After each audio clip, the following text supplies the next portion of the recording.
നിയമസഭാ ഇലക്ഷൻ അല്ലേ വരുന്നത്.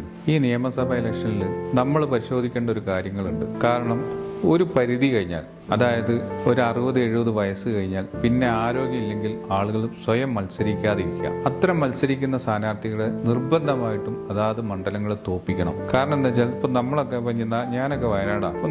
ഇതിന്റെ ഇടയ്ക്ക് ഒരു 2 വർഷം മുമ്പൊക്കെ വയനാട്ടിലൊക്കെ ഈ കടുവ പ്രശ്നങ്ങളൊക്കെ ഉണ്ടായ സമയത്ത് അന്ന് ചിന്തിച്ചൊരു കാര്യമുണ്ട്. നമ്മുടെ വനം വകുപ്പ് മന്ത്രി, ഞാൻ അതിശയിക്കല്ല, പക്ഷെ ആരോഗ്യപരമായിട്ട് കഴിവുണ്ടോയെന്ന് അദ്ദേഹത്തെ പോലുള്ള ആളുകൾ ചിന്തിക്കണം. ഒരാൾ പിടിച്ച് മറ്റൊരാൾ താങ്ങി കാർന്നിറക്കുക, എന്തിനാ ഇതിന്റെയൊക്കെ ആവശ്യം? ആരോഗ്യമുള്ള ആളുകൾ ഇഷ്ടംമാരുണ്ടല്ലോ. അപ്പൊ നമ്മൾ ചിന്തിക്കേണ്ടത് കഴിവില്ലാത്ത ആളുകളും ഈ ആരോഗ്യമില്ലാത്ത ആളുകളൊക്കെ മാറി നിൽക്കട്ടെ. അത്തരം ആളുകൾ മത്സരിക്കുമ്പോൾ ആ മണ്ഡലത്തിലെ ജനങ്ങളുടെ 5 വർഷമാണ് പോകുന്നത്. അതായത് അവരെ ലൈഫിലെ 5 വർഷം, ആ 5 വർഷം യാതൊരു വികസനമില്ലാതെയാണ് കടന്നു പോകുന്നത്. രാഷ്ട്രീയത്തിന്റെ പേരിലോ അല്ലെങ്കിൽ മുന്നണിയുടെ പേരിലൊക്കെ ചിലപ്പോൾ ജയിച്ചേക്കാം, മന്ത്രിയായേക്കാം. പക്ഷെ ജനങ്ങൾ സഹിക്കണം എന്ന് നിർബന്ധമില്ലല്ലോ.